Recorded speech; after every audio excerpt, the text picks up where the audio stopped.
हिंदवी स्वराज्याचा पताका नभी अभी पानाने डोलते, हिंदवी स्वराज्याचा पताका नभी अभी पानाने डोलते. लक्ष देऊ नाही का मी जिजा बोलते, मी जिजा बोलते. पौष पौर्णिमा शके 1519 मध्ये महाराष्ट्र आणि लखुजीराजे यांच्या घरी जन्म झाले. तेव्हा दारोदारी रांगोळ्या काढल्या गेल्या, तोरण लावली गेली, अगदीवरून साखर वाटण्यात आली आणि आमची नाव जिजा ठेवून आले. जिजा म्हणजे जय आणि विजय. आजूबाजूला सरदारची वळदार युद्धाचे डावपेच, सल्ला मसरायचे गाणे, न्याय निवर्तन विद्यालय हे असं होतं आमचं. युद्ध काळात तर आम्ही शिकलोच. पहाटे पहाटे जेव्हा आम्ही रफेड करायला जायचो तेव्हा गाव कुसातले काही बायका कौतुक करायच्या आणि काही नाकाही बुडून राहायच्या. काही म्हणायचे या पोरीचं कसं होईल, पण आम्ही निश्चय केला स्वतः सोबत इतरांचं रक्षण करता आलं पाहिजे. शहाजी राजेंना आमचं लग्न झालं. आमच्या मनात स्वातंत्र्याची पहाट होऊ लागली होती. आमच्या पोटात अंकुर वाढू लागला होता. आम्हाला विलक्षण डोळे लागले होते.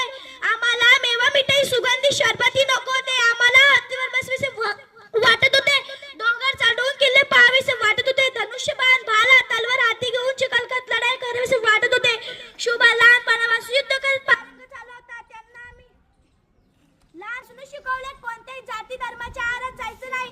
माता भगिनीचा आदर करायचा आणि स्त्रियांना सन्मान द्यायचा. माणसाला माणसासारखंच वागायचा. त्यांची हेळसाळ होऊ द्यायची नाही.